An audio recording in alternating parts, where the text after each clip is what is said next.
the height of the 18th century, the most glorious kingdom in Europe would face a mighty foe, the power of its own people.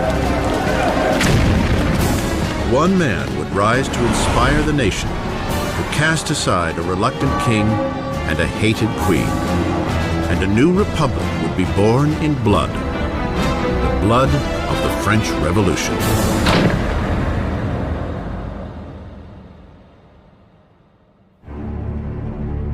(1794), France's Conciergerie prison, an impenetrable fortress on the banks of the Seine River. Dank, rat-infested, it is known as Death's Antechamber. Inside, the voice of a young nation is about to be silenced. As his hair is shorn and his neck laid bare for the blade of the guillotine, Maximilien Robespierre prepares to pay for the cataclysm left in his wake. The explosion of events that became the French Revolution.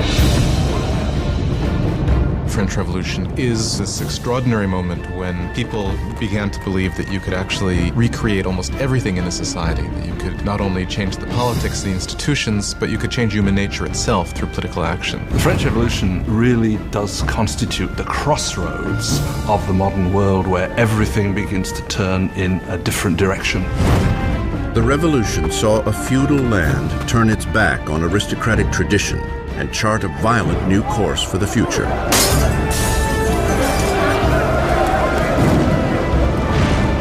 It would shake the very foundation of Europe, and its impact would be felt across the seas. The French Revolution is the most important event in Western history. There are developments that can rival it, like the Industrial Revolution, like capitalism, but if you mean an event, I can't think of anything more important. It was the revolution that upset things the most. I mean, again, when you consider that it got rid of the Catholic Church, it got rid of Christianity, it got rid of the nobility, it got rid of the king, it got rid of all these things. The French Revolution would bring bread to the poor, democracy to France, and would establish a whole new order of society. But progress would come at a price. It was really a moment of extraordinary hope, extraordinary ambition, and then it turned into this most horrific tragedy. Now, broken and defeated, Robespierre, not 2 days before, stood atop his world, presiding over the greatest and bloodiest revolution Europe had ever known. So true to its ideals, he was called the Incorruptible. So powerful, his slightest utterance could cloak an entire city in fear. A master orator, Robespierre's words were his weapon. Now, silenced by a bullet to the jaw, he awaits the same swift and brutal end he has brought down upon so many others. The revolution is about to eat its own.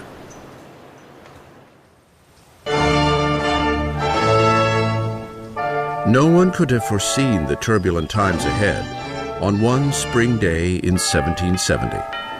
The Chateau of Versailles fills to its gilded rafters with the glittering crowds of the royal court. Completed in 1682, Versailles was the crowning masterpiece of King Louis XIV. To put some distance between himself and his subjects, Louis XIV transplanted the capital of France to this small town 12 miles west of Paris, where he had built the most magnificent palace in all of Europe. For nearly 100 years, it has been the seat of the nation's unwavering monarchy. And today, it is host to a very important wedding. King Louis XV's grandson, Prince Louis Capet, next in line for the throne, is about to take a bride. Just 15 years old on the eve of his wedding, Louis Capet is bashful and hesitant, with few of the characteristics expected of a future king, much less a husband. Louis was this pudgy, shy, painfully inadequate 15-year-old with absolutely no social graces at all. Louis XV's mistress, Madame du Barry, called him a fat, ill-bred boy. Basically, he was just a schlub. It was very hard for Louis to come to decisions. He dithered incessantly. He was always ready to be persuaded by the last person he had talked to. Again, those are usually not considered good leadership qualities. Louis's marriage is a political union between Austria's royal family, the Habsburgs, and his own, the Bourbons. The wedding symbolizes the end of an ancient rivalry and the beginning of new regional ties. The young bride-to-be arrives in France, a wide-eyed and pretty 14-year-old girl, Marie Antoinette. Marie Antoinette is an Archduchess of Austria. She's the youngest daughter of the Empress Maria Theresa. And she comes to France as part of a marriage deal which represents a great reversal of alliances, whereby for the first time in living memory, France and Austria become allies rather than enemies.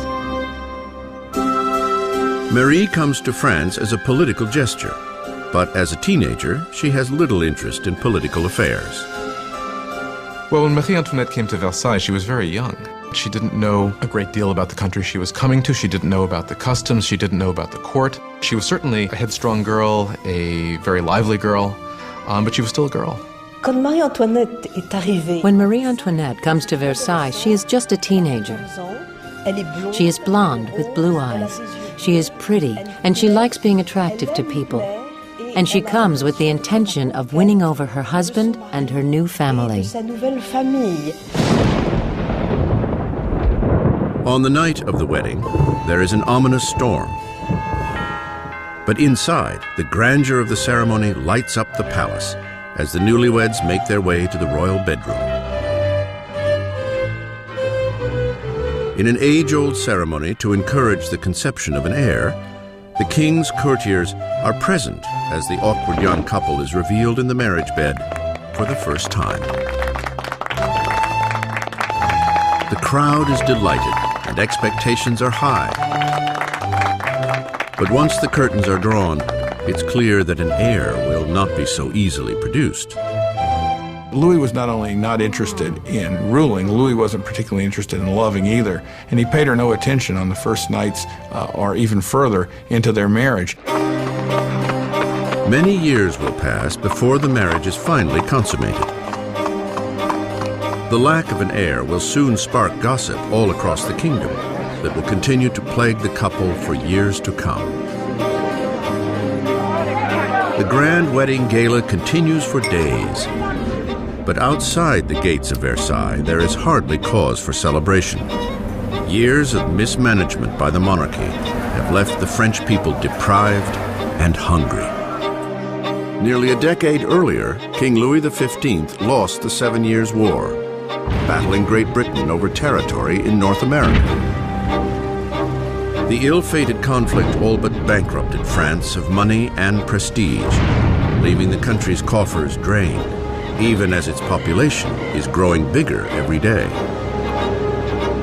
With diseases like the plague a distant memory, fewer people are dying, but more and more of them are hungry.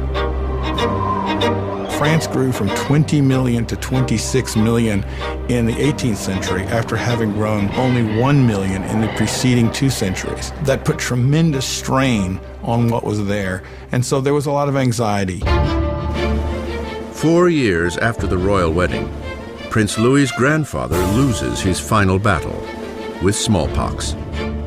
Louis XV dies a defeated and unpopular king and leaves behind a country on the brink of chaos. In a lavish ceremony, young Prince Louis inherits the throne and is crowned King Louis XVI. Despite his insistence on a grandiose coronation, Louis is all too aware that he is woefully unprepared for the job.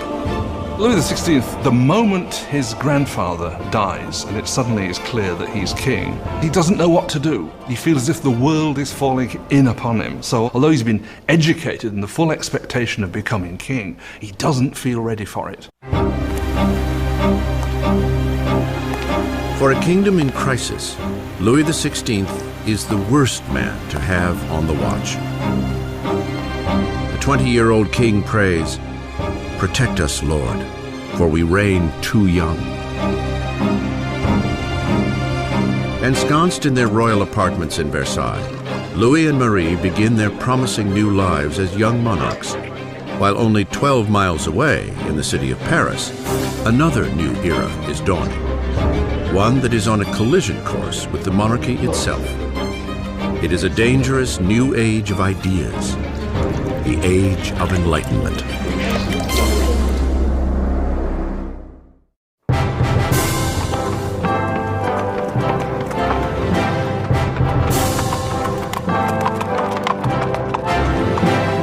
As the royal carriage approaches the esteemed Louis le Grand College, crowds gather for a glimpse of grandeur. It is a day to welcome the newly crowned king, Louis XVI, and his lovely Austrian wife to the city of Paris.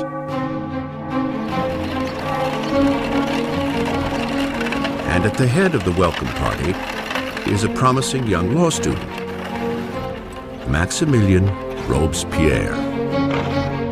When Robespierre was a schoolboy, the king visited the college and Robespierre gave a Latin address to the king. So he actually spoke to Louis XVI when he was a teenager. As Robespierre respectfully delivers his Latin soliloquy, the king hardly notices the boy. But years later, their fates will again intertwine under very different, much darker circumstances. It was one of these rituals that take place in every school, and yet, of course, it was so charged with irony, because here you had the young Robespierre reading this discourse in honor of the man he would later kill. For now, the welcome is warm and the flattery sincere. The visit from the royals may have won the hearts of the people, but their minds are leaning increasingly in an entirely different direction. Since the Middle Ages, European society had been broken into three distinct classes, dictated by birth. There was a great divide between the wealth of the nobility and the clergy and the poverty of the peasants. Then, at the blossoming of the 18th century, reason and science began to challenge this age-old tradition. Swept up on a current of innovation and new literature, Paris now radiates as the philosophical center of the world. The city pulses with a great flourishing of knowledge, a shining beacon of possibility. It is the age of enlightenment. The Enlightenment is a movement which says don't trust authority, don't trust anything that you've been told by anybody else at all. Think it out for yourself, test it for yourself. In old regime Europe, you were told what to think. You were given information from above by your rulers, by your priests. And so the idea that you could map out all of human knowledge and then have access to it was revolutionary. In elite salons across Paris, aristocrats gather to discuss Enlightenment authors and the burgeoning age of reason. Voltaire, Rousseau, fresh voices who champion liberty, control of one's own destiny, and above all, equality. The passion for this new literature is highest among the upper class. But as Enlightenment ideas take root at all levels of society, the drive for equality will begin to threaten the aristocratic way of life. What makes it dangerous is it means you will eventually question, why are aristocrats the ones with privilege? Can't we change the world to make it a better place? Isn't progress possible? All of that will eventually undermine the idea that monarchy is natural, aristocracy is natural, and hierarchy is natural. To see Enlightenment ideals in action, one need only look across the Atlantic, where the Americans are fighting for freedom from France's old nemesis, Great Britain. Young King Louis wants revenge for his grandfather's defeats, and he sees an opportunity in the American War of Independence. Louis commits to the cause a total of 2,000 million livres, enough to feed and house 7 million French citizens for a year. His investment would mark the beginning of financial collapse for France. America bankrupts France, in effect, because the debt which the French monarchy incurs in order to fight the American War of Independence turns out to be absolutely crucial in the financial situation of the French monarchy, because the French monarchy cannot pay those debts. While Louis sends money and troops across the Atlantic, Marie is busy incurring debts of her own. Life at Versailles is a never-ending routine of archaic ritual and formality. There are ceremonies for the waking of the king and queen, for dressing, for dining, for retiring to bed. To keep herself amused amidst the ritual drudgery, Marie Antoinette presides over a parade of increasingly outrageous fashions. Marie was obsessed with fashion, especially these towering hairdos that were several feet high, that took hours and hours in the construction and fit all sorts of ornaments and fruits, and to many people they seemed like an obscenity. They came to represent what was all that was wrong with her and with Versailles and that culture. Marie occupies herself with court gossip, gambling, and the staging of plays. As her expenses accumulate, Marie earns the nickname Madame Deficit. Marie is given the name Madame Deficit as the country is in economic chaos, and she continues to spend as if nothing's happened on dresses and jewels and shoes, and she was the Imelda Marcos of her day. Of all the debts Marie incurs, the greatest is what she owes her country, an heir to the throne. In the 7 years since their marriage, Louis and Marie have yet to produce a child. Marie finds herself in an increasingly humiliating position. The job of the Queen is to produce a male heir. It's absolutely essential for there to be a son. And during that time, people criticize, people are dissatisfied, people say the king should never have married this Austrian archduchess, and now she can't even produce an heir to the throne. Marie is desperate. Louis's appetite for food is unquestioned, but sex is clearly not on the menu. Il y a toute une correspondance entre l'ambassadeur d'Autriche et Marie Thérèse, the mother of Marie Antoinette, questioned, if a girl as gorgeous as my daughter cannot get him going, then what is going on? Qu'est-ce qui se passe? Louis XVI and his young wife were not able to conceive for 7 years.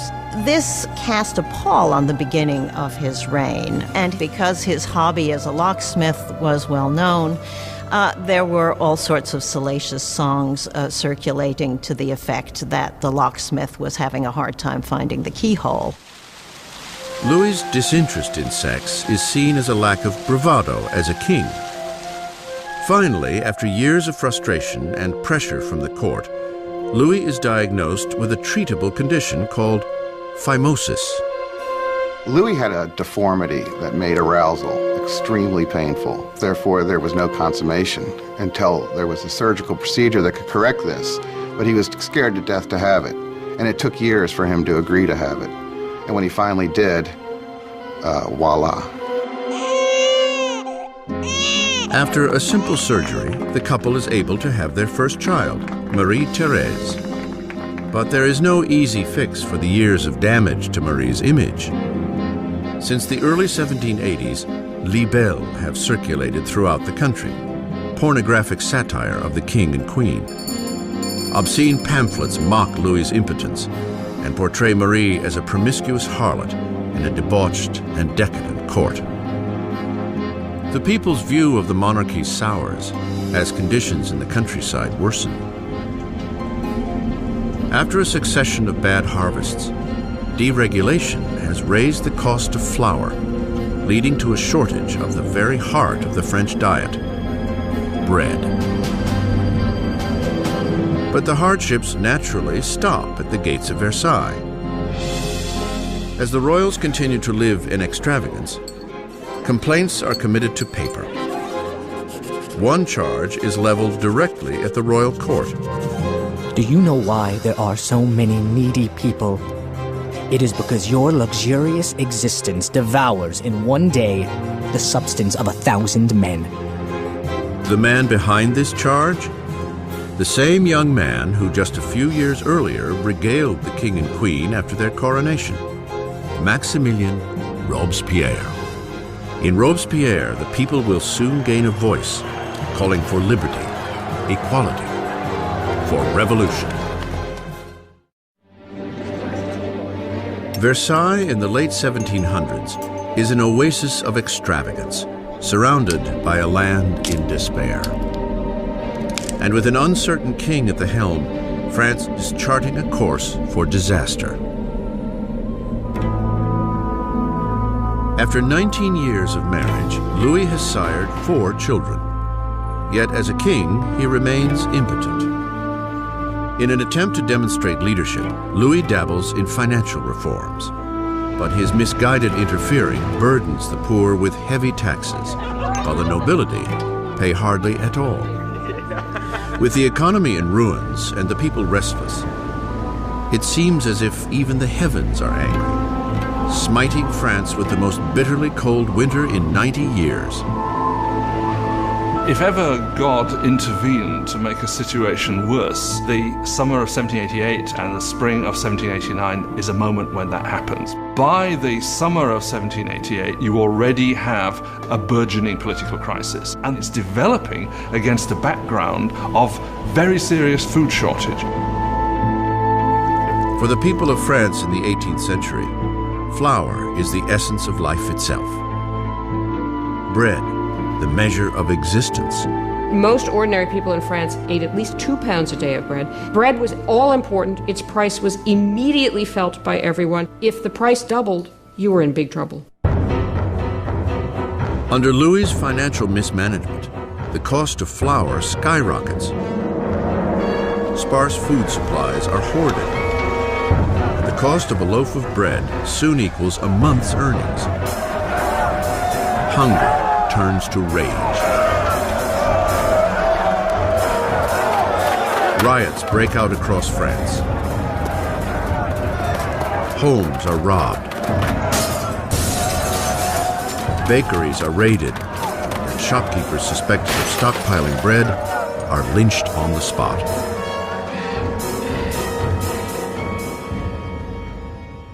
With the economy in shambles, the banks force Louis to hire a finance minister, Jacques Necker. An enlightened thinker, Necker is popular with the people in a way that Louis can only envy.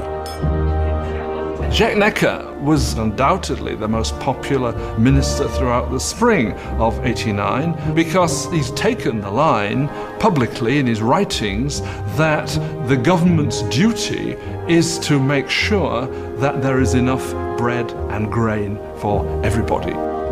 The nation in fiscal crisis, Necker urges Louis to call a meeting of the traditional representative body of the kingdom, the Estates General. It is the first time the representatives have been called together in 175 years. France was politically organized in something called the estates. The first estate was the clergy, the second estate was the nobility, and the third estate was everyone else. And by contemporary reckoning, the first 2 estates occupied 3% of the population, and the third estate 97% of the population. A lot of people felt it was very unfair for this third estate, which was most of the population, to only have 1/3 of the deputies. They felt it was very unfair that this should be a 3-chamber parliament, where 2 chambers, the nobility and the clergy, could always outvote the commoners. May 4th, 1789. A skilled young lawyer and politician arrives at Versailles. Maximilien Robespierre comes to stand before the Estates General as a deputy to fight for a fair voice for the people he represents, the Third Estate. An orphan from the provinces, Robespierre had risen to academic prominence on a prestigious scholarship, becoming an eloquent speaker, prim in appearance, with never a hair nor a phrase out of place. Back home in the small town of Arras, the Enlightenment ideas he had absorbed in the salons of Paris found a powerful voice as he became a hometown lawyer for the downtrodden. By the time he went back and started to practice as a lawyer, he was reading very widely in the Enlightenment. And Robespierre was someone who, when he was practicing law in Arras, tried to actually bring the ideas of the Enlightenment into the cases he was fighting. At the Estates General, Robespierre and his colleagues are demanding that the nobility and clergy pay taxes, but Louis feels increasingly threatened by the growing radicalism of the Third Estate. Then, on June 20th, after a 6-week deadlock, the deputies arrive to find that they are being silenced. On June 20th, when the deputies come to their meeting and find the doors locked, they suspect a plot. They move next door to what we call a tennis court, which was really a handball court, and gather together and swear they will not stop meeting until they have a new constitution. The deputies declare themselves a new National Assembly, the true representatives of the people of France. The tennis court oath is one of these great symbolic moments in the history of the French Revolution. You had these people assembled in this great open space of the tennis court, raising their arms in this sort of quasi-Roman salute. And for the National Assembly, this was a moment when they realized something of their power and their dignity and saw that they really could defy France's king. In one revolutionary stand of defiance, the National Assembly is born. It will be a communion of voices from around the country, a parliamentary body enacting the people's will. But wresting power from the king would not be so easy as signing a simple proclamation.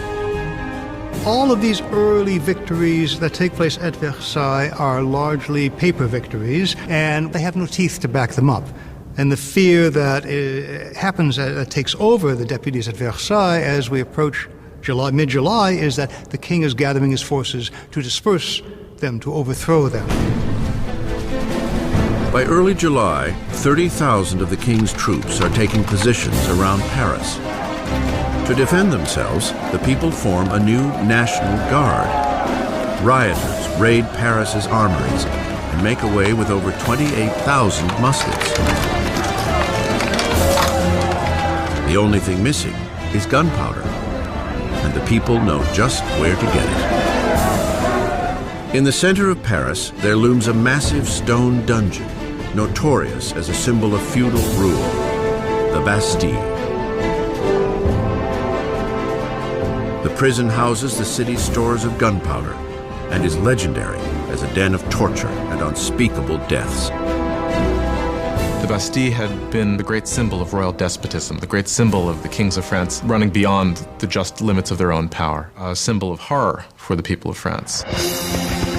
Amidst the rioting, there is a stunning outrage. Louis fires his finance minister, the people's beloved Jacques Necker, seen as too sympathetic to the masses. Hours after Necker is fired, word reaches Paris that their man on the inside has been ousted. There is nothing left but revolt. On July 14th, crowds band together identifying themselves with a small cockade, red and blue for the colors of Paris, separated by white, the color of the House of Bourbon. The tricolore is born. From the feverish crowd, a voice cries out, "To the Bastille!" Attacking the Bastille means that the people of Paris are saying, you cannot get rid of the new National Assembly. The people are acting, they're arming themselves, and they're basically saying, we take the side of the revolution. At the sight of the approaching mob, the governor of the Bastille, Bernard de Launay, attempts to lock down the prison. He mounts a hopeless defense, and the marauders storm the fortress and tear into the guards with knives and pikes. Finally, de Launay surrenders, but the enraged mob engulfs him, dragging him through the streets. The jeering horde kicks and stabs at him until he shouts, "Let me die." The crowd eagerly obliges. He is stabbed and shot, and a revolutionary tradition is born. His severed head is paraded on a pike. The deputies in the National Assembly do not immediately condemn this act of violence. In fact, they accept it. And it was this acceptance of popular violence that, in some people's view, created a pattern that was to have catastrophic consequences for the unfolding of the revolution. With the smoke still clearing over the Bastille, Louis XVI returns from a hunting trip. In his diary under the date July 14th, 1789, he writes, "Nothing. a reference to his unsuccessful hunt. An aide interrupts and breaks the news of the riots and the fall of the Bastille.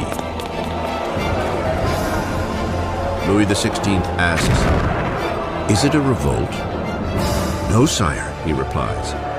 "It is a revolution."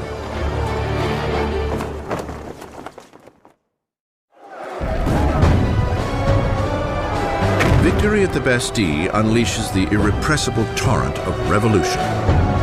The people had defied their king and won. There would be no turning back. As a symbol of the defeat of tyranny, the people, men, women, and children, dig in with bare hands and tear the Bastille apart, brick by feudal brick. They are beginning to dismantle the past itself. The French went about the process of tearing down the Bastille as quickly as they could. In the absence of powerful explosives, this was done very painstakingly, but with a tremendous amount of vigor. And the bricks were given away, sold as emblems of the demolition of despotism. The energy of the streets invigorates the National Assembly. A charter is penned within days called the Declaration of the Rights of Man. Under this daring new document, archaic class distinctions are to be abolished, and all men considered truly equal. The Declaration of the Rights of Man was a declaration promulgated by the National Assembly, which said in its text that the sovereignty belongs to the people, belongs to the nation. The king is nowhere mentioned in this document. Therefore, by issuing this document, the Assembly was effectively seizing power for itself. With the new National Assembly as their voice, the citizens of France set out to change the very fabric of their world. They demand a constitutional monarchy, equal rights for all men, and justice under reasonable laws.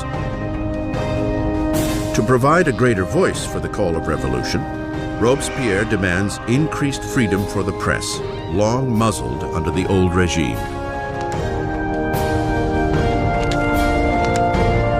The resulting free press is spearheaded by L'Ami du Peuple, the people's friend, a fiery newspaper full of vitriolic rants and provocation.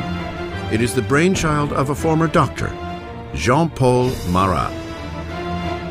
After a string of unsuccessful careers, Marat found himself living in poverty, for a time finding shelter in the sewers of Paris.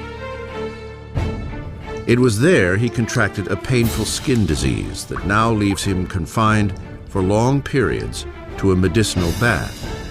A bitter and failed Marat finds in the revolution the perfect outlet for his venom. Jean-Paul Marat was just one of these professional malcontents. And unfortunately, revolutions do offer opportunity to professional malcontents. Marat took all of that bile, all of that resentment, and funneled it into a newspaper that became extraordinarily successful, L'Ami du Peuple. Marat was a man possessed of extraordinary anger. You just have to read the pages of his newspaper, The Friend of the People, to see this. In every issue, he displays a complete paranoid mentality. He sees plots everywhere. Everybody is plotting against the revolution, and the answer is very simple for him. The answer is blood. The answer is heads.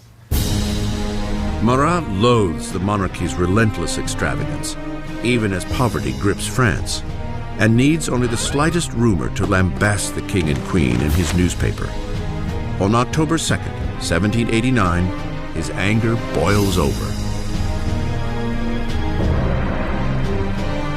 Word reaches Paris that the king has thrown a party at Versailles, that the decadent royals threw the new tricolor flag, symbol of the revolution, to the ground and trampled it underfoot. Marat is enraged. He reports the insult in his paper, just as a new threat breaks. The king has again ordered troops to move into positions around Paris. With the coup at the Bastille still smoldering in the minds of the people, Marat frantically urges them to take action. People of Paris, it's time to open your eyes. Shake yourselves out of your torpor. Wake up. Once more, wake up. October 5th, dawn breaks to the furious ringing of bells. Women gather near City Hall to protest the shortage of bread. And now fear of the approaching royal troops mixes with anger as news of the king's offensive party circulates through the crowd. Soon, thousands are marching to Versailles, pikes and guns in hand. The women are taking their complaints to the king. The core of the crowd was made up of the famous poissardes, the fearsome fish ladies of the central markets, who were known for their brawny build and their fearlessness. They were equipped with large knives for scaling fish. They were hugely muscular because they carted boxes. You didn't want to tangle with these ladies. These are women of the poor quarters. These are poor women which are affected by the increased price of bread, by the scarcity of products, who suddenly begin to realize that they must act. It is quite extraordinary how these ordinary women, probably most of them couldn't even write their name, suddenly act as the protagonists of the historical process. Inside the palace, word of the approaching crowd of angry women reaches the Queen's chambers. Legend has it that it is at this moment that Marie Antoinette utters the most famous line she never said. Marie Antoinette did not say, "Let them eat cake." That is a myth.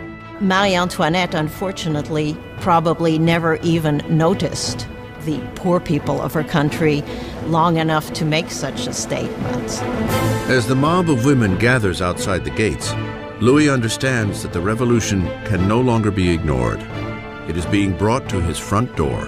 He agrees to sign the Declaration of the Rights of Man, yet the crowd continues to grow throughout the night. By morning, 20,000 people are camped outside the royal palace. To close the centuries of distance between the king and his subjects, the angry mass demands that the king and queen move to Paris. Indecisive as ever, Louis is weak to respond. His hesitation would provoke a fury in the crowd and put the lives of the royal family in grave danger.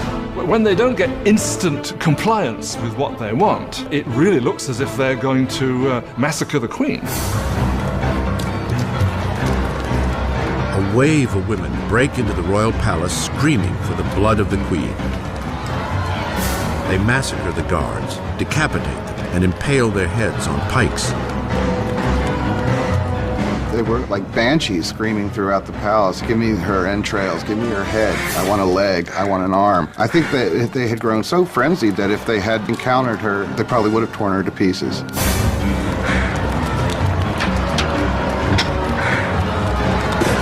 Terrified for her life, Marie escapes to Louis's apartments only moments before the women break into her chambers and tear her bed to shreds. The king and queen are now at the mercy of the mob, and what the mob wants is a little attention from their king. The only way the women can be pacified is for the royal family to agree to go to Paris, because once they're there in Paris, then they can ultimately be made to do what the people of Paris want. They march 60,000 strong, leaving Versailles with carts and wagons overflowing with flour from the king's storehouses, flanking the royal carriage all the way to Paris. Le roi et la reine ont été The king and queen were forced to go back to Paris with the heads of their guards, who had been massacred in the chateau. qui avaient été massacrés dans le château. Their heads had been cut off. This is really a completely unbridled violence. The heads were then made up with makeup and paraded at the head of the cortege, with the king and queen following. Devant la voiture du roi et de la reine. The king and queen must make their new home in the Tuileries Palace. They will never see Versailles again. Once the royal family moves to Paris, they are the prisoners of Paris. They know it. Everybody else knows it. There are great limits to what they can do or even dream of doing. They are the prisoners of the capital city, there's no doubt.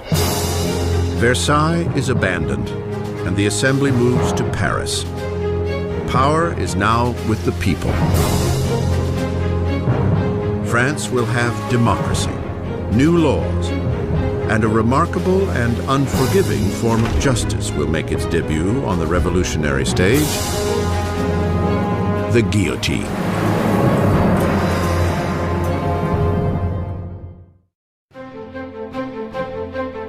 May 1791. Nearly 2 years have passed since the royal family and the National Assembly have moved to Paris. Robespierre appears frequently at the Assembly and at the Jacobin Club, a debating society named for the former Jacobin monastery where they gather. Now, words are the very core of the revolution, and Robespierre speaks with an unfailing moral compass. His true north is always the people. He soon earns the nickname, the Incorruptible. France is now a constitutional monarchy, the king forced to share power with the revolutionaries in the Assembly. But it seems Louis's share is growing smaller by the day, as he is forced to sign law after law diminishing his own authority, and that of the other great feudal regime, the Catholic Church. Louis decides the time has come to escape the confines of the new republic and mount a campaign to reclaim his kingdom. Louis had decided by 1791 that he needed to regain control of his country, and he knew he could only do that with the help of a foreign army. So the idea was to make a break from the Tuileries Palace and to head for the nearest border. June 21st, 1791. The king and queen disguise themselves as servants and by cover of darkness slip out from under the watchful eye of Paris. They make an ill-planned run for freedom. It is long past midnight when the royal family arrives in the small town of Varennes, some 100 miles east of Paris. They are close to the border of Austria, safety just a few miles away. But their dash to freedom will go no further.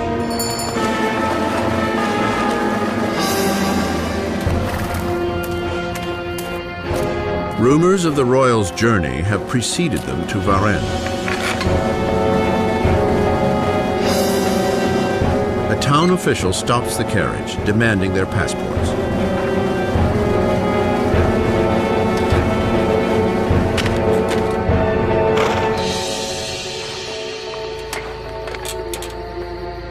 The official's suspicions are confirmed. It is the signature of the king himself. The townsman is overcome at the sight of his king.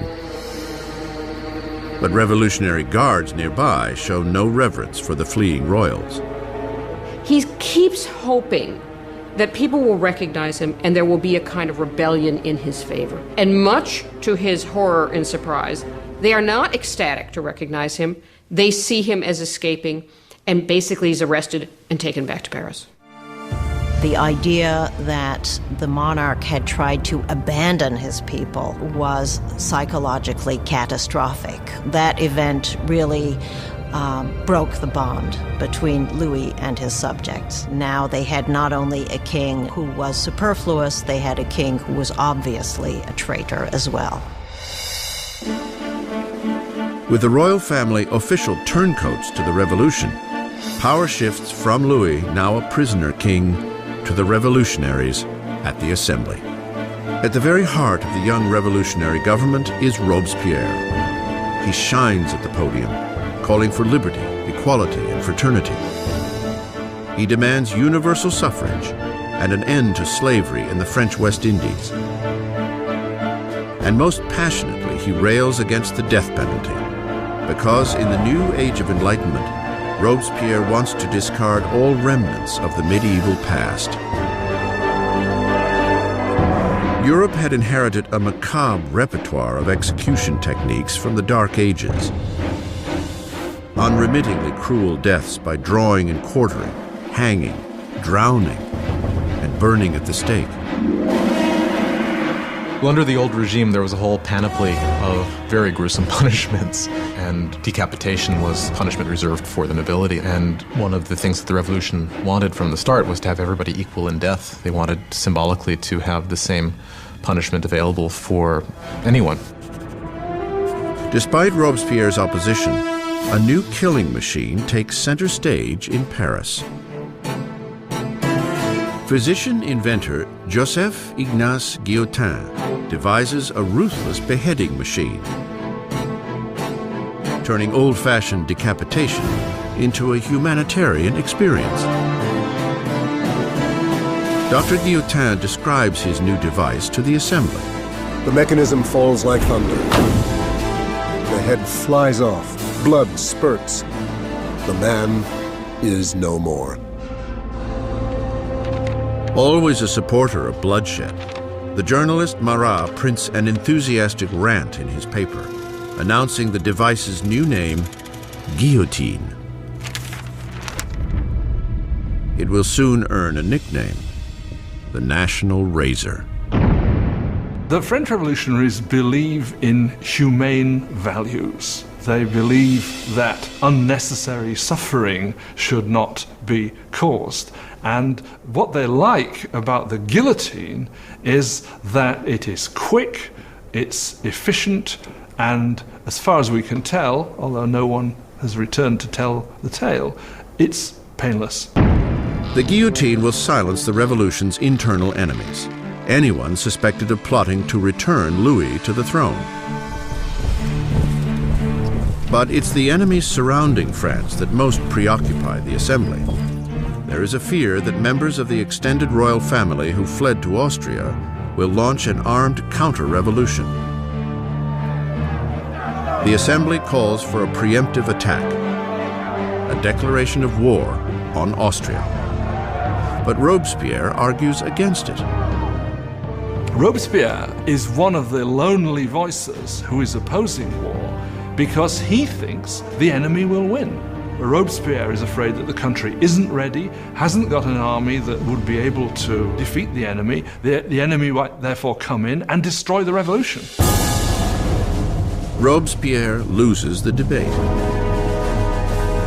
In April 1792, the Assembly declares war on Austria against a country ruled by Marie Antoinette's own family.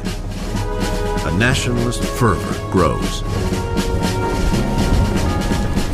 If Austria defeats the revolutionary army, Louis will undoubtedly reclaim his throne.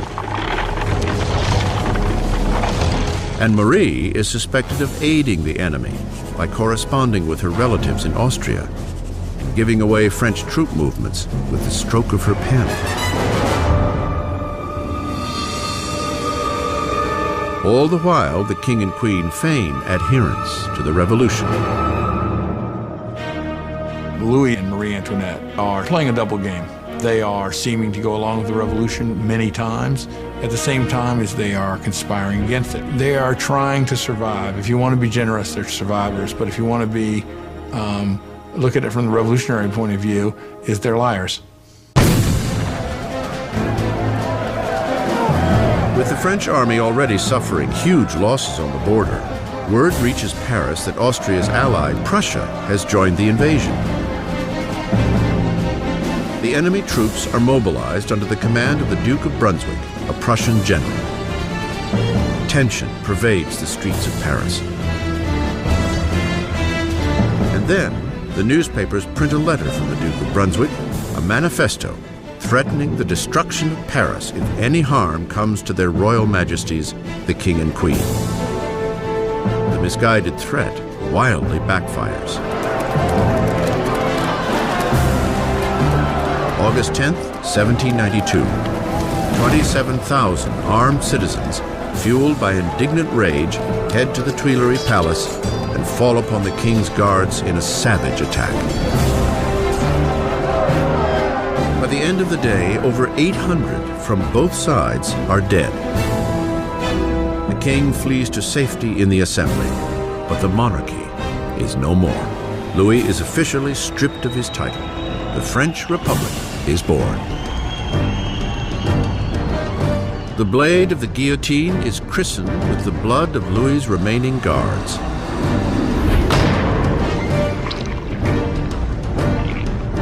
And Robespierre, once a staunch opponent of the death penalty, has had a change of heart.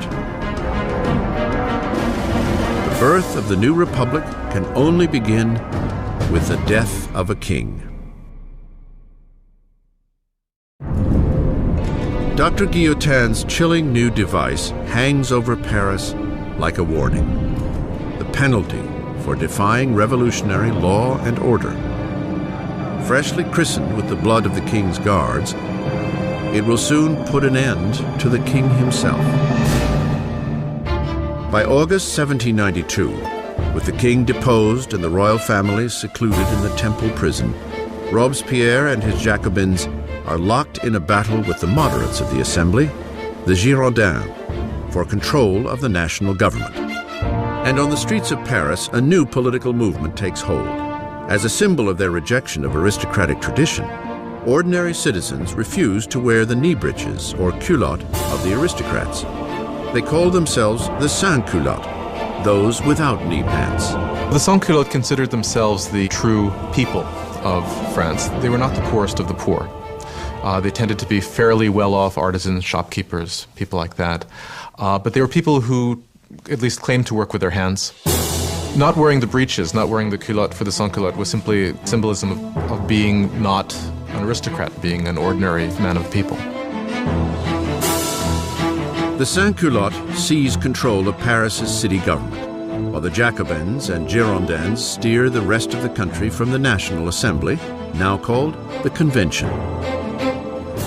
The Convention struggles with the command of the beleaguered French army, which is swiftly losing ground to Austria and Prussia.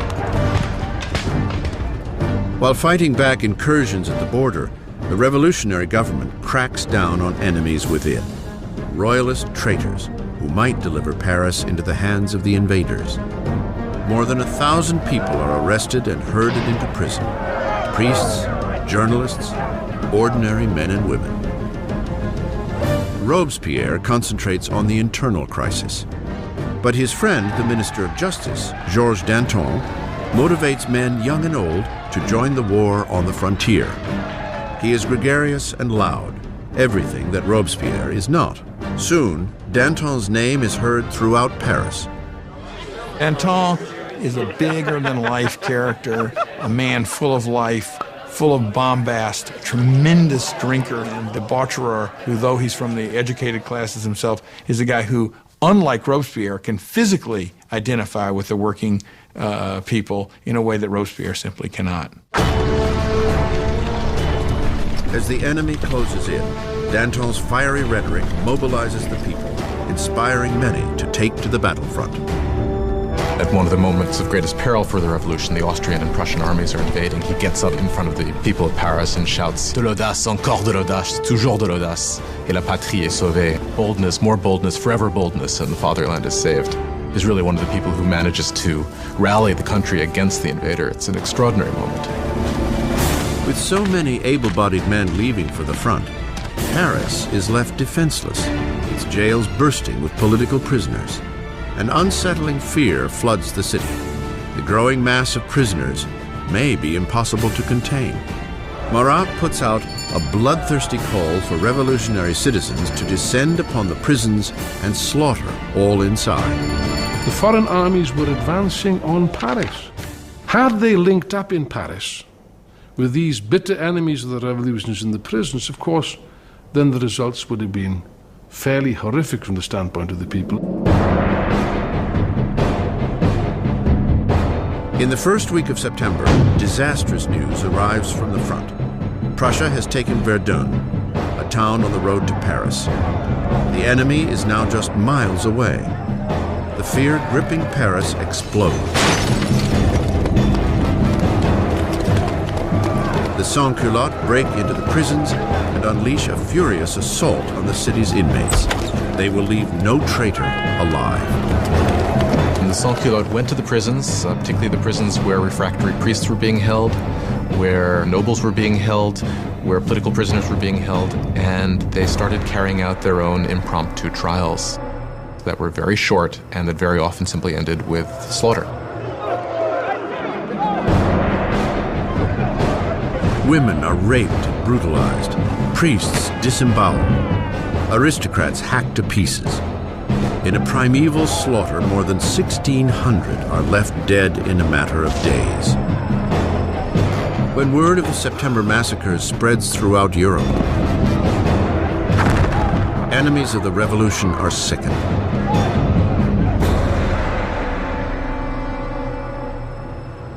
Across the English Channel, the London Times gives voice to the revulsion. Are these the rights of man? Is this the liberty of human nature? The most savage, four-footed tyrants that range unexplored Africa rise superior to these two-legged Parisian animals. The revolution has taken an inalterable turn. Even Robespierre understands that things have gone too far, that the people cannot manage the revolution on their own. They need guidance, an iron hand. And with the power of his words, the incorruptible rises to the forefront as the man who will guide the revolution. Robespierre had once pushed for a constitutional monarchy. Now he believes there is no longer room for the king. A momentous decision is made. France will put its own king on trial. With the verdict a foregone conclusion, the only debate left is punishment. The moderates, the Girondins, call for sparing Louis's life, which isolates them in the convention. The Gironde really crystallized as a faction in the convention over the debate over the king, because while they certainly wanted a republic, they were less sure that the king should actually have to die. But the Girondins are outnumbered by the Jacobin call for blood. Why did the Jacobins want to kill the king? I think they wanted to kill the king because, as Robespierre brilliantly said, you have to kill the king so the revolution can live. If the king is right, then the revolution is wrong. In any system there had ever been, there's only one penalty for treason, and that is death.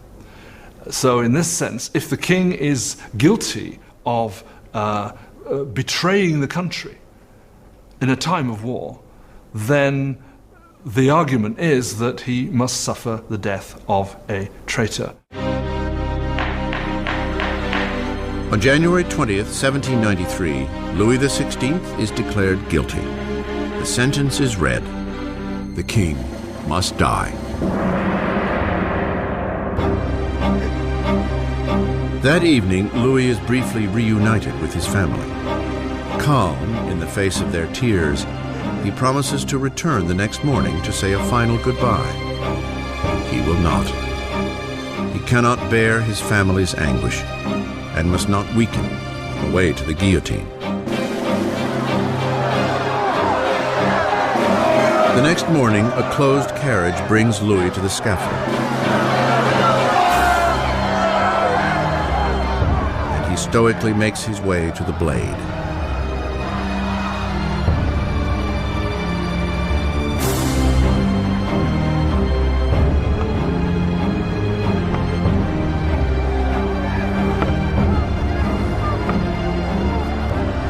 He attempts to give a speech. I trust that my death will be for the happiness of my people, but I grieve for France, and I fear that she may suffer the anger of the Lord. But the guards drown him out with a drum roll.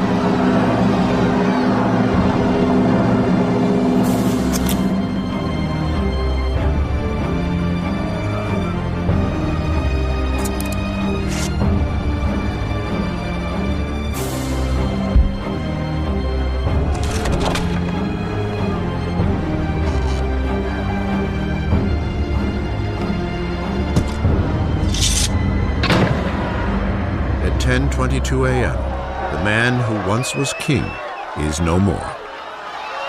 In the Temple prison, Marie hears the cannons fire, heralding the death of her husband. She collapses in despair. The king's blood is spilt, the revolutionaries victorious. But the enemies of the revolution will soon claim a victory of their own. Their target? The man who is calling for so many heads to roll, Jean-Paul Marat.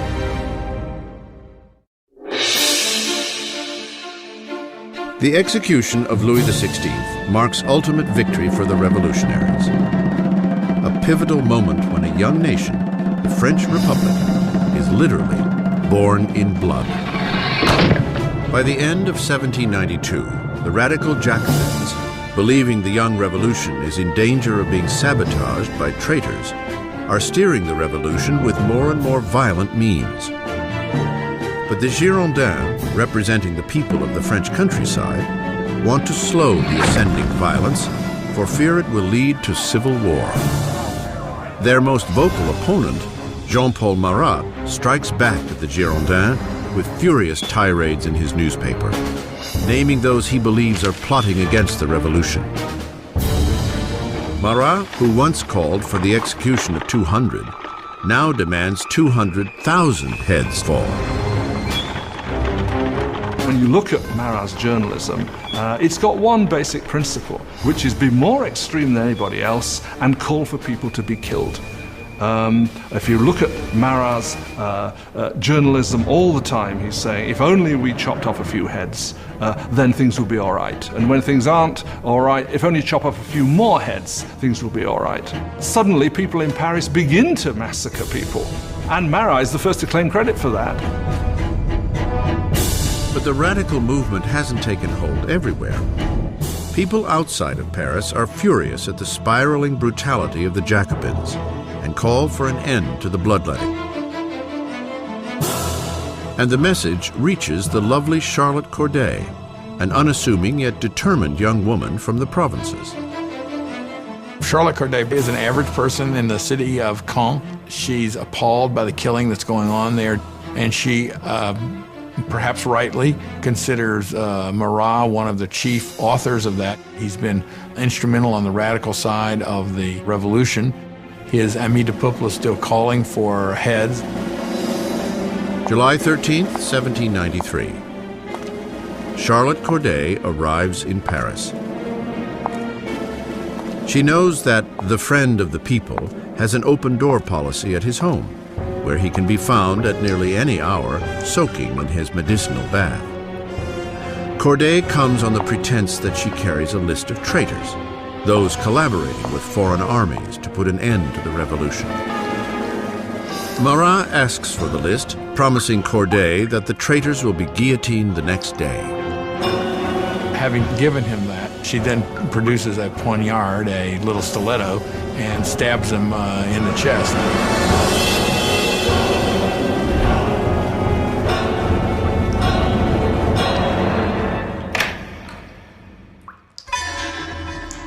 The so-called friend of the people dies instantly. The angry voice of his newspaper silenced.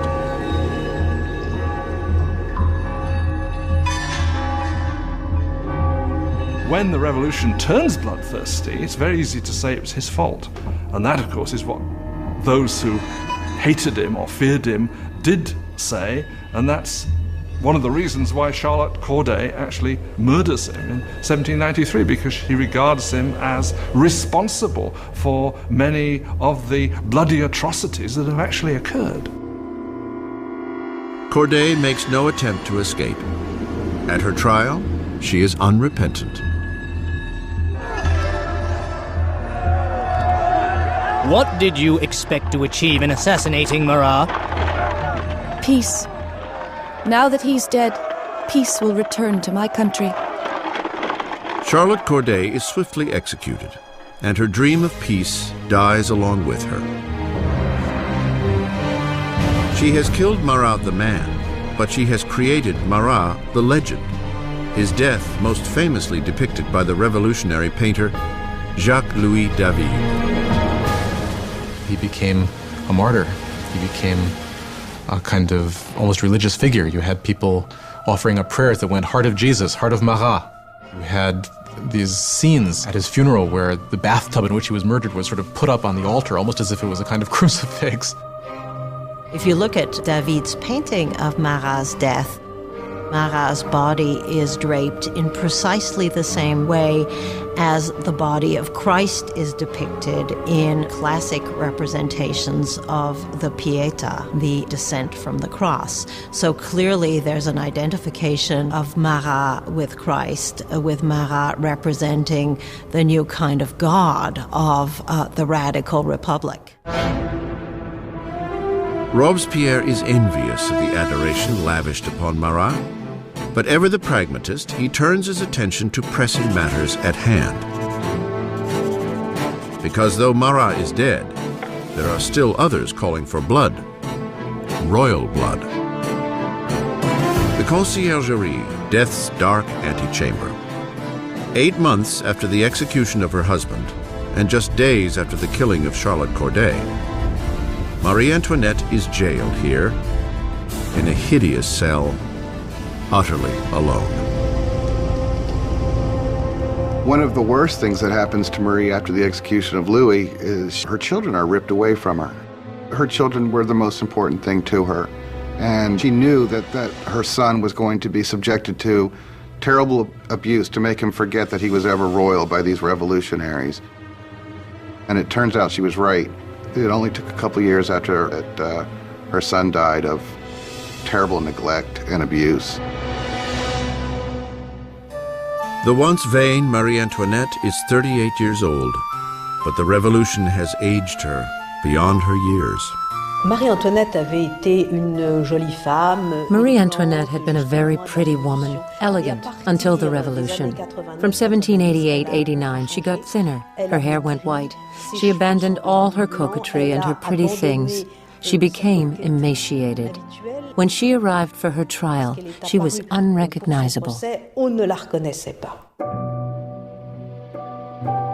On October 15th, Marie is put on trial, accused of high treason and depleting the national treasury. The little evidence offered is salacious and vengeful rumor. A final charge is added to the list. She is accused of incest with her son. At this, Marie stands to defend herself. I appeal to the conscience and feelings of every mother present to declare if there be one amongst you who does not shudder at the idea of such horrors. And at that moment there was a change in the mood, because all the women felt they were implicated, and they realized they had gone too far with these accusations. In a moment of public sympathy, Marie hopes she will be deported to Austria. But her hopes are dashed when the sentence is handed down. She is to meet the same fate as her husband. Marie Antoinette was, in a sense, doomed from the start. She was the symbol of this Austrian alliance that had proved disastrous for France. She was, along with her husband, a laughingstock because of the apparent sexual failure of their marriage. And she was a symbol of court culture at a time when people were coming to see the court culture itself as something completely corrupt and terrible for the country. So for all of these reasons, she was hated like no queen of France had ever been hated before. She was loathed, she was reviled. From her cell, Marie writes a final letter bidding farewell to her children and family, promising to be brave. Her long gray hair is cut in preparation for the blade.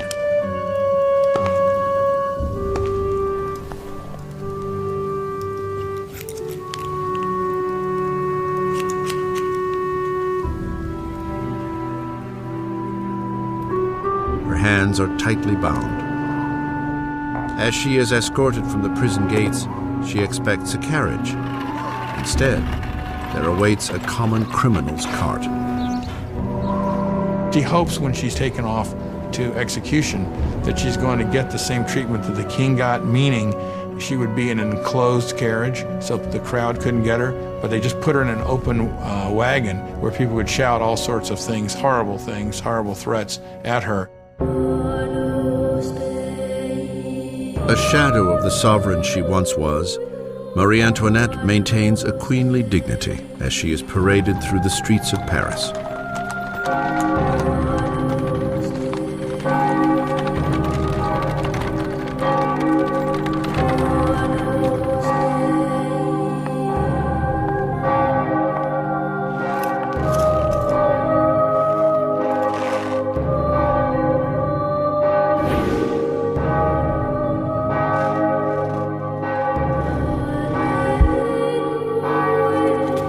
Her name and the charges against her are read out.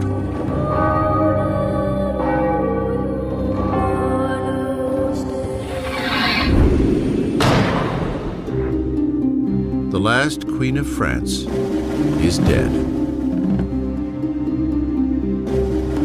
Several days later, following countless more executions, a member of the National Convention notes the pointless waste of life as one after another of his colleagues are lost to the guillotine. The revolution is like Saturn, devouring its own children, he says. Danton sniffs. Revolutions, my friend, cannot be made with rose water. The bloodshed has only just begun.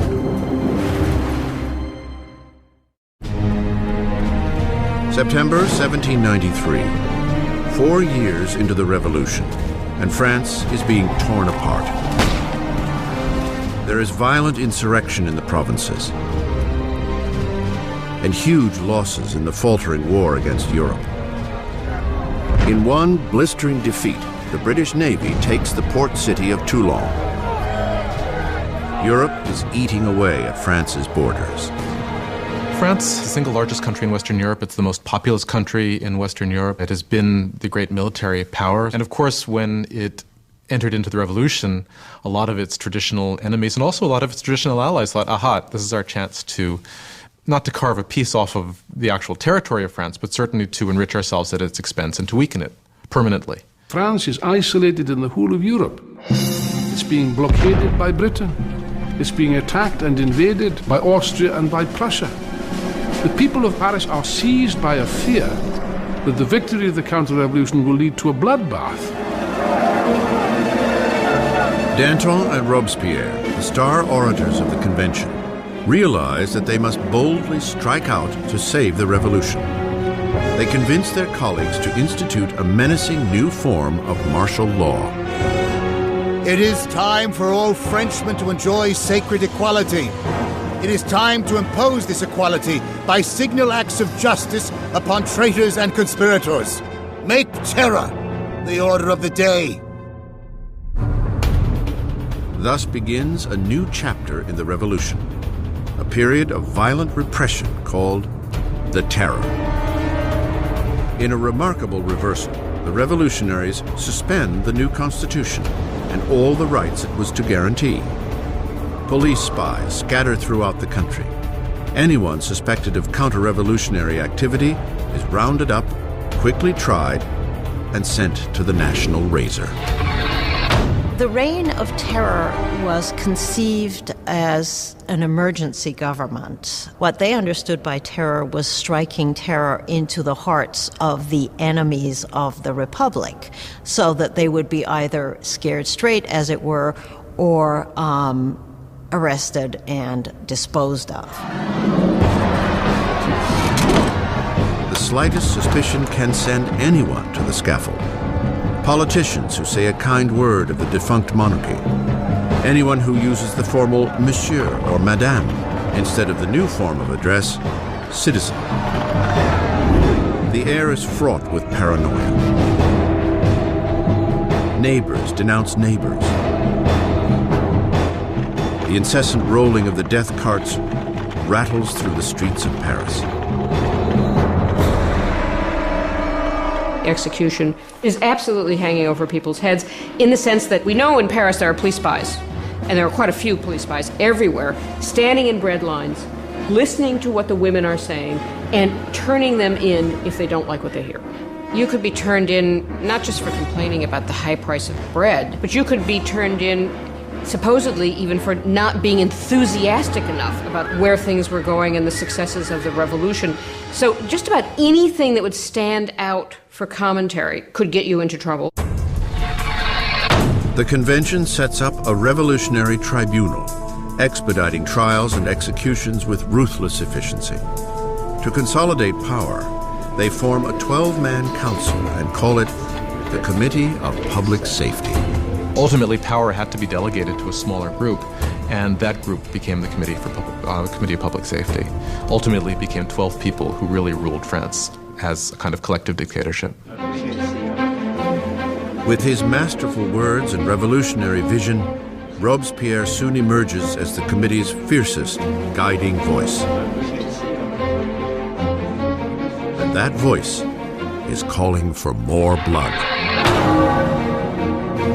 One of the paradoxes in Robespierre's political life is that he very early on is a passionate opponent of the death penalty. And of course, this is thrown back in his face later when he becomes an equally passionate proponent of terror and the guillotine. He never particularly responds to that except to say, well, times have changed.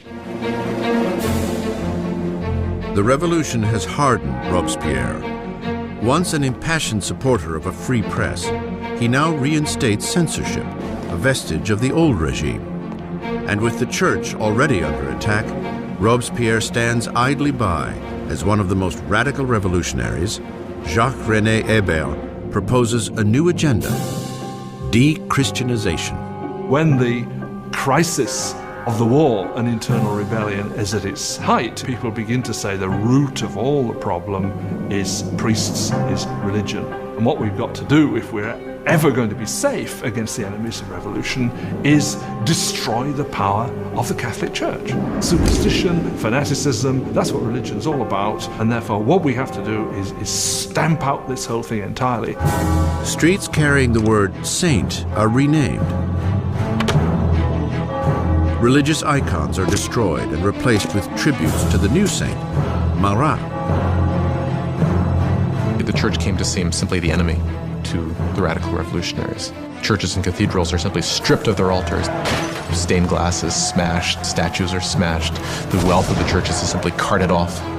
Of course, for European opinion, this was something even more shocking than the death of the king. Not even the Christian calendar is spared. Years are numbered no longer from the birth of Christ, but from September 1792, the overthrow of the monarchy. It is now year 1. Months are renamed according to the seasons. July becomes Thermidor, April, Floréal. Months are broken into 3 weeks of 10 days each. The revolutionary calendar was certainly designed as a kind of weapon against Christianity, against Christian belief. Of course, by having a 10-day week, you'd no longer have Sundays, so people wouldn't even know what day Sunday was anymore. That's what they hoped. The terror spreads across France. Insurrections are put down with a vicious, unrelenting cruelty. In the city of Lyon, where counter-revolutionaries are gaining ground, the Committee of Public Safety sets a brutal example. Hundreds of rebels are tied up, marched into fields, and mowed down en masse.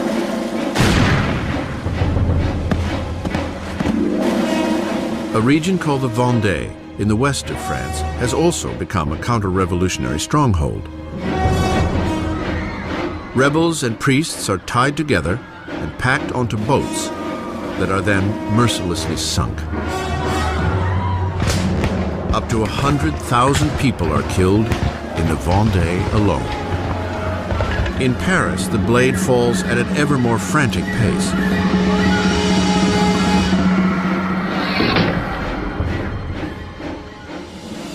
But the French armies are finally seeing victories on the frontier. Under a brilliant young commander named Napoleon Bonaparte, the French army sends the British Navy into a demoralizing retreat at Toulon. The revolution is on the rise. Robespierre is at the height of his power.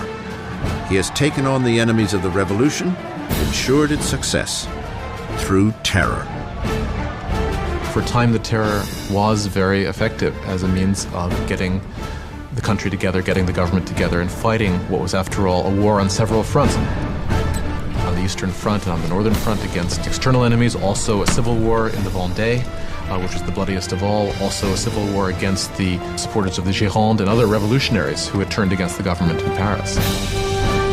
The terror has achieved its goals, but it does not stop, and it will not stop until it devours the very man who unleashed it, Maximilien Robespierre.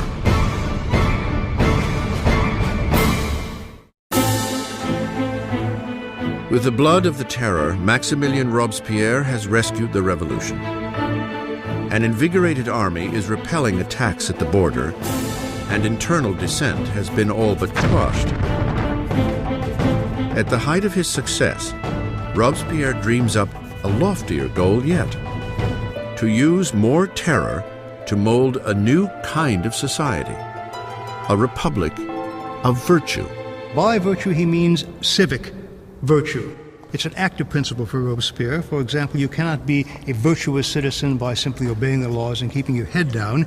You must actively be involved in the work of the state, and that includes for Robespierre destroying the enemies of the state. On February 5th, 1794, Robespierre gives a speech outlining his philosophy. Terror without virtue is disastrous. But virtue without terror is powerless. He associates terror with virtue. Terror at that moment becomes in his thinking an instrument by which you create virtue. But others disagree. For Danton, the revolution is heading down the wrong path. He and his followers, the Dantonists, believe it is time to bring the terror to a halt. It has served its purpose and is in danger of feeding the revolutionaries into their own fire. By the spring of 1794, things are beginning to go better.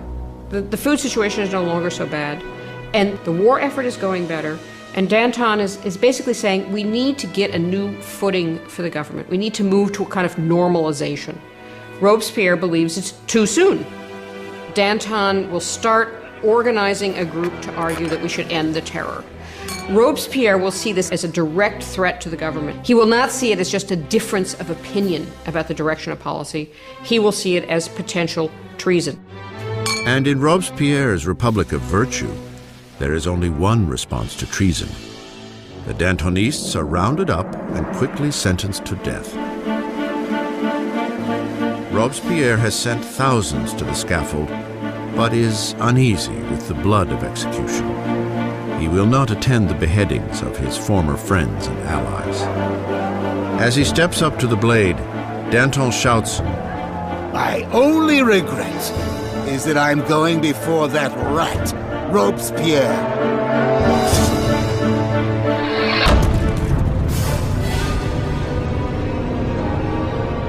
With the Dantonists out of the way, Robespierre launches France into an even bloodier, more horrifying period. The Great Terror.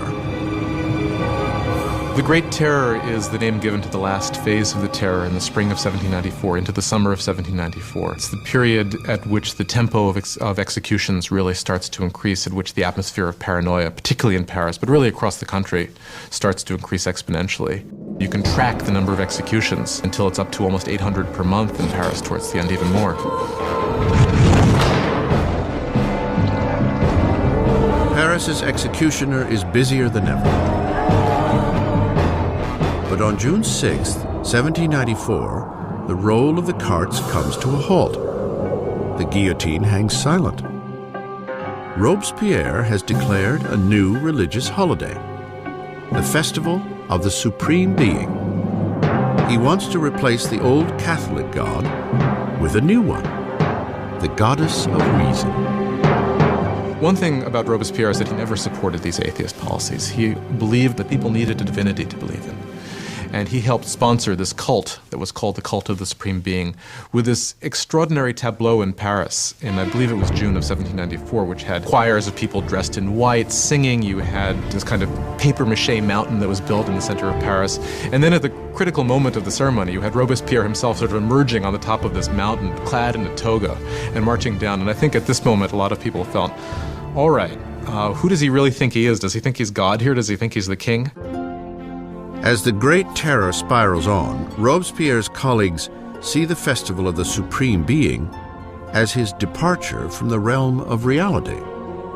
There are those who think that Robespierre really has reached so extreme and so unreasonable a position that they can't turn back, that his fanaticism has somehow overtaken him, and there are those who think he's just gone nuts. Once again, Robespierre's suspicions turn to those closest at hand.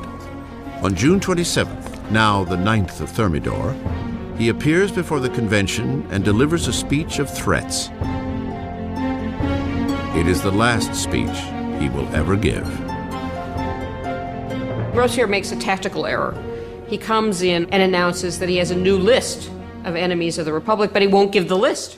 Therefore, everyone is afraid they might be on the list, and when he comes back the next day to give the list, he is arrested before he can speak. An unexpected chorus of voices shouts Robespierre down. He is stunned into silence. The deputies declare him an outlaw and immediately remove him from the convention. Robespierre and several of his associates are taken to City Hall, where they remain under watch for the night. Shots ring out in the early morning. Guards race to the second floor. They fling the doors open to a grisly scene. One of Robespierre's allies has thrown himself from the window. Another has taken a pistol to his head. And Robespierre is found semi-conscious with a bullet wound to the face, his jaw shattered from an apparent suicide attempt. Robespierre spends his last hours on the table of the Committee of Public Safety, in the very room where he had piloted the terror to its hideously bloody peak. As he is ridiculed and insulted by his former colleagues, Robespierre is unable to respond. The Grand Master of Oratory has been silenced. In the Conciergerie, where the last Queen of France had preceded him, Robespierre is prepared for the national razor. His cellmate, the revolutionary Saint-Just, points to a painting of the rights of man and declares, "At least we did that." Robespierre had spearheaded a revolution and changed the face of France. He had reordered society and engineered a bloody and tyrannical system to ensure its success. But he was destined to be one of its final victims. It turns out that there is a great deal of enthusiasm for ending the terror. Nobody can figure out how to do it. And what turns out to be the case is that the only thing that will end the terror, and apparently the only thing they can all agree upon, is the fall of Robespierre. On July 27, 1794, the guillotine comes down on the incorruptible. And the last blood of the terror is shed. The terror dies with Robespierre, but the revolution does not. The rights of man, democracy, the new republic, the accomplishments of the revolution would far outlive any of the revolutionaries themselves. France would enter a period of uncertainty, frozen between fear of another terror, or worse yet, a return to the oppressive monarchy that preceded it. 5 stagnant years would pass before power once again consolidated in the hands of a single man, Napoleon Bonaparte. Historians disagree over the end of the revolution. Some believe it died with the rise of Napoleon. Others maintain that the revolution lived on into the 19th century and beyond. The revolution was the first and enduring model of a people taking its destiny in its own hands. The idea that the subjects of the oldest, the most established, the most glorious monarchy in Europe could decide to completely rewrite their history was something that had extraordinary resonance. The revolution tore apart the old feudal fabric of Europe and forever changed the course of Western civilization. The question raised by the French Revolution is how much violence is justified in achieving a better society. Do people have the right to overthrow what they see as an unjust system, to replace it with what they are convinced in their hearts is a more just system? How much violence is justified in doing that? We still face this question today. As Robespierre and his colleagues were driving their country into the future, many of them must have wondered what the final outcome would be. More than 200 years after the birth of the French Republic, the ghost of Robespierre hangs over revolutions from Russia to Vietnam, China to Latin America. The French experiments with democracy have inspired models all over the world. Wherever tyranny takes root, the cry for justice is eternal. liberty, equality, fraternity, for revolution.